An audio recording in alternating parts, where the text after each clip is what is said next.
Hello po, Tita Darlene. Hello po, Tita Darlene. Thank you so much po. Hello, it's me, Darlene Vlog.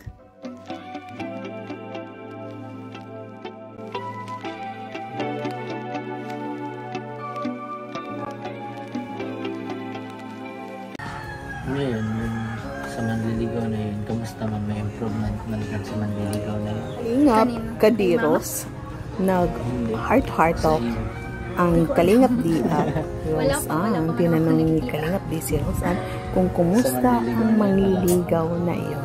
Hindi ko pa siya nararamdaman. Sabi ni Rosan, hindi pa daw nanliligaw si Kalingap. Kasi pero sa tingin ko, kung ito si Di ay hindi hihinto sa paggawa ng efforts, siguro mas magugustuhan niya siya ni Rosan in the future. Kasi ito si Rosan, hindi pa naman siya handa magkaroon ng boyfriend. So ito si Di, kung tuloy-tuloy lang ang effort niya, nandyan siya lagi kay Rosan, hangantay niya si Rosan hanggang makatapos, for sure, magugustuhan din siya ni Rosan.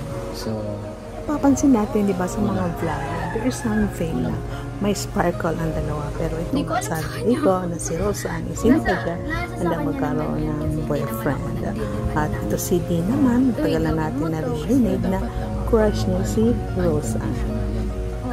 Ngayon, tanongin siya ni Di kanina sa first part na kung anong qualification ang gusto mo sa isang lalaki, sinagot naman ni Rosan.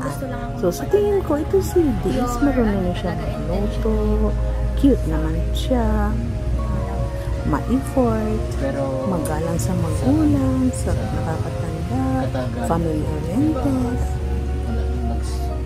Narinig ni Di ang mga sinabi ni Rosan about sa kanyang manliligaw. Sa tingin ko, ito si Di is gagawin niya mag-stay yung friendship nila. May gusto lang ako mapatunan. Dahil alam ni talaga Di, si Rosan is may something nangyari, di ba, sa past na broken heart. Ay, hindi sila nagkaroon sa katagalan. Di ba?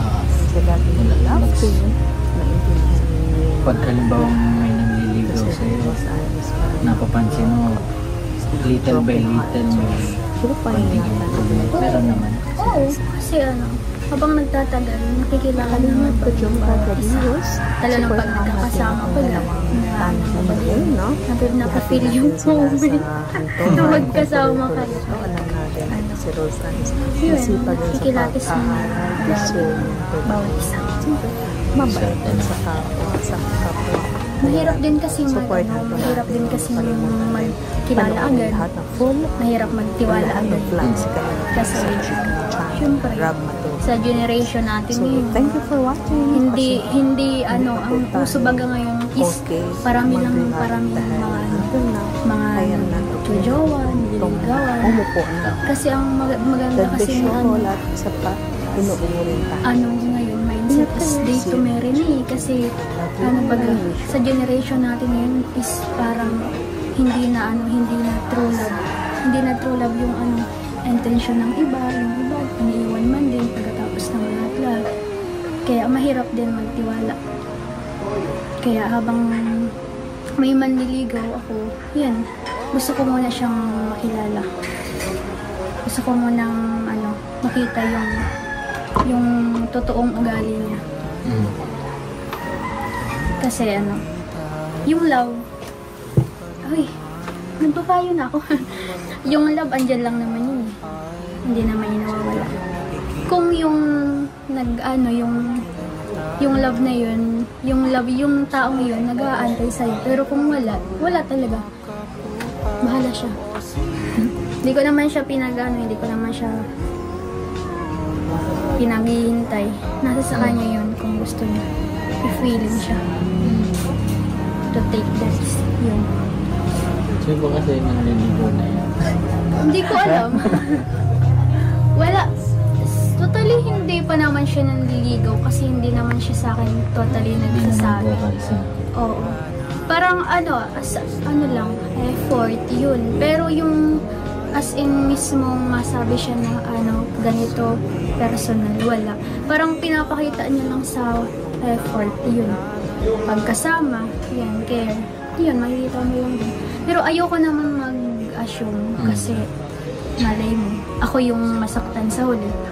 Mas okay pa rin yung vocal niya. Oo, mas gusto ko yung may effort tapos sinasabi mo sa akin. Paano ko Bakit maiintindi? Hindi nga, sinasabi ko lang. Hindi, sinasabi ko lang. Kasi syempre, paano mo malalaman kung manliligaw sa'yo kung hindi naman nagsasabi? Parang tanga naman kami dun sa part na yun. Lagi kayong magkasama pag nasa labas. Tapos, ikaw nag-a-assume ka na, uy, may something na kami na ganyan. Tapos yung isa, is friend lang pala yung turing sa'yo. Mahirap naman yun. Mas maganda yung clear yung intention. Yes. Kaya mag-i-interesting. Hindi naman ako nagmamadali sa ganun. Yan, sinishare ko lang Mas sa'yo. maganda pa rin. Ang priority natin dito, yung study mo. Ay, pinakauni is yung study ko talaga kasi sayang yung opportunity kung hindi ko yun Makabawi muna sa mga magulang natin. Diba? Yung pinakamaganda yung priority.